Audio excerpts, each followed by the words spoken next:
We're quickly coming up on the end of project art, and I realized that I hadn't really, actually painted anything for this, which is kind of surprising because when most people think of art, I feel like that is the first thing that comes to mind. Painting, drawing, animation, something like that. But I hadn't really done any of that for project art, so, I figured I'd change that. And what better way than by doing a little canvas? I decided to just give myself an hour to paint and just see what I would make and see what I could make in that time. And honestly, I think it turned out pretty well. I'm just going to say this first, though. I am not a good painter. I mean, you could probably find like elementary schoolers that have better painting skills than me. So if you're expecting some kind of masterpiece here, you're not going to find that. I do think it turned out very well, especially considering I think the best thing that I am good at when it comes to painting is probably space scenes or just planets or stuff like that.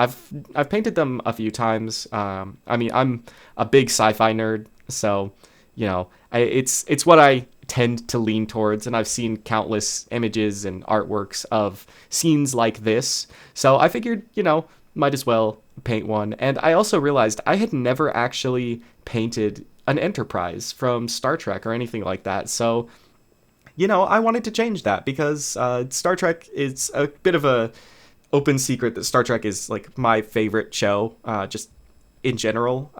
All of them, honestly. Actually, my favorite Star Trek is probably Star Trek Deep Space Nine. If it is such a good show. If you're at all interested in sci-fi, Deep Space Nine, it's not just a good Star Trek, it's a good show. It's so good. But yeah, I realized that I had never actually painted any scenes from Star Trek. And honestly, you'll see, I think the planets and the scene itself ended up turning out better than the ship. And yeah, honestly, it is a very oddly shaped ship. I'm also not good at perspectives in the slightest, so I decided to, actually just do a full flat view, essentially, just a 2D cutout. But I still think that it turned out pretty good, and I think that it's as whenever it comes to space scenes and starship painting, I'd say it turned out good enough.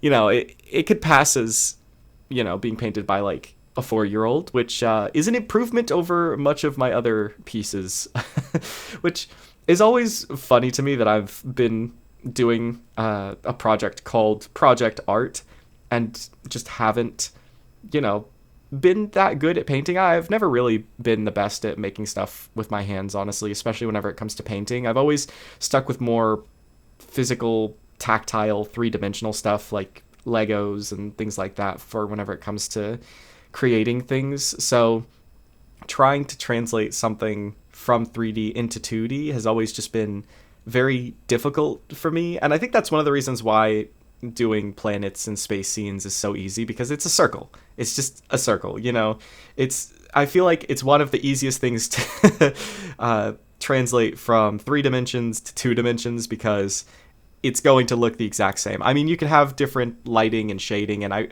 realized that technically I should have had this part of the planet in shadow because you can see the star from this perspective. So technically there should have been a bit of a shadow going about like halfway through, because it would have been nighttime for that part of the planet. But it's fine. I'm just going to chalk that up to this solar system being a binary star system, and the other star just happened to be on the other side of the planet. So, it was just in constant sunlight. Maybe slightly darker sunlight than usual because it's green and it's very clearly a habitable planet. So it's not just a complete desert. So let's just say that it's far away from both the stars. That works well. Yeah, sure. But I think that the painting itself did turn out really well. I'm honestly really proud of the gas giant. The idea behind this was it is a planet that's orbiting a gas giant that's orbiting the star. So technically this isn't a planet like the main one. It's a moon. It would be considered a moon, but I think it turned out really well. And I do think adding like just a little extra detailing to the Enterprise as well helped. I went over with the black paint and fixed up some spots where I got the proportions a bit wrong and everything, especially on the back section. The Enterprise actually like curves up for like the shuttle bay on the very end.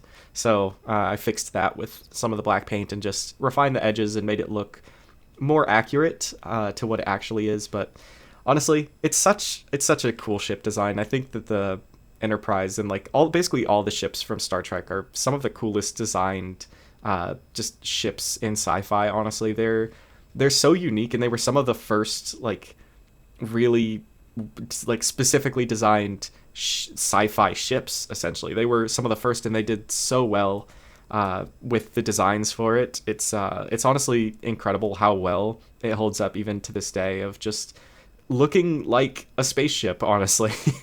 And yeah, just right at the very end, I just went and grabbed a little flosser tip and used that, dipped it in some white paint, and used that for the stars. And then at the very end, just went back and touched up some of the spots with the black paint, like I said, around the edges for the ship. But it turned out so well, and honestly, I'm very happy with how this turned out. But yeah, that's my painting. Anyways, I hope you enjoyed the video. Be sure to subscribe for daily uploads, and I will see you tomorrow.